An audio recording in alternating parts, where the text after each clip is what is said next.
Good morning. Good morning. Not so long ago, in the grand scheme of things, Moses was sent by God to free Israel. He came to Moses and said, "Moses, I'm sending you back to Egypt." And I can imagine the look on Moses' face was like, "You're what?" You know, kind of like Ananias when God sent him to Paul. "You're going to send me back to the country where I've already been tried and sentenced to death? Don't worry about it. I've got Pharaoh under control. The important part is you got to go and convince Israel. You got to go and convince your ancestors and your family that they're going to be able to stand up to Pharaoh and go home. Or come home, I guess, at that point." And Moses looked at God, looked at the bush, looked at God and said, in Exodus 3:13, "Suppose I go to the people of Israel and tell them, the God of your fathers sent me, little old Moses, the one who killed the Egyptian slave master and was run out of Egypt for murder, who's one of you, even though you may not know it." And they asked me, "Well, what's his name?" Now you got to remember, this is 500 years after they went in to Egypt. And for those of you who have seen the first episode of the Bible series on History Channel, they forgot who God was. They had, not necessarily that they had turned their back on him, but they had forgotten about him because they didn't see his blessings in their lives. They didn't see their slavery, as it were, as a blessing to them. Let's face it, slavery isn't the biggest blessing in the world, but they were having food on the table. Right. God didn't forget them. They forgot him. And God said to Moses, "Tell them this, I am who I am. Tell the people of Israel, I am sent me to you. This is what you're to say to Israel. God, the God of your fathers, the God of Abraham, the God of Isaac, the God of Jacob, I am sent me to you. This has always been my name, and this is always how I will be known. I am."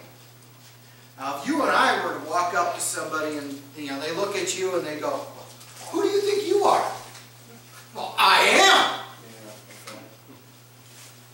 I am who? I am the son of Thomas Frick, the son of Bud Frick. I'm just a person. I have a time when I was born, a time when I started, and God willing, a long time from today, I'll have a time when I am. But God didn't. I am. It's simple.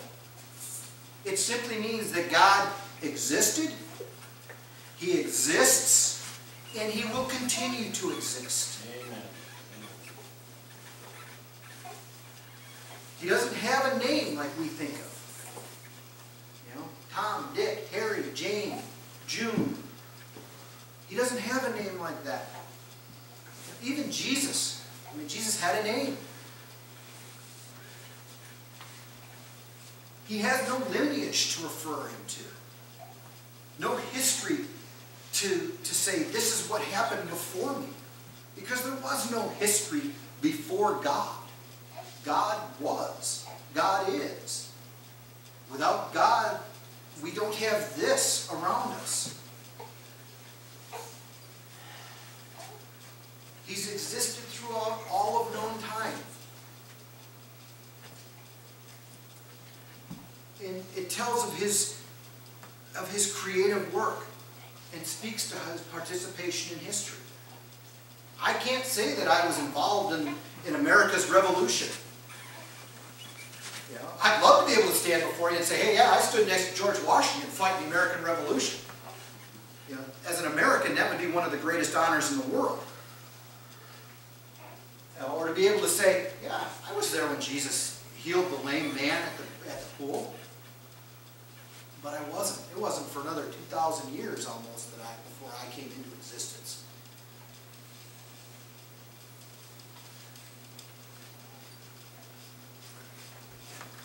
We struggle with that. Who is God? How do we tell about God? What do we say about God? One of the basic tenets of the church is to go forth and teach what Jesus taught. Excuse me, about God the Father. So who is God? God is God. I mean, there's no other way to describe him. Right. You know, you can say, well, look around you. Look at the trees. Look at the grass. Our grass, I mean, you look out at our grass, even today, compared to a week ago, is green compared to what it was last Sunday. God is life. He brings forth life on this planet. Yes.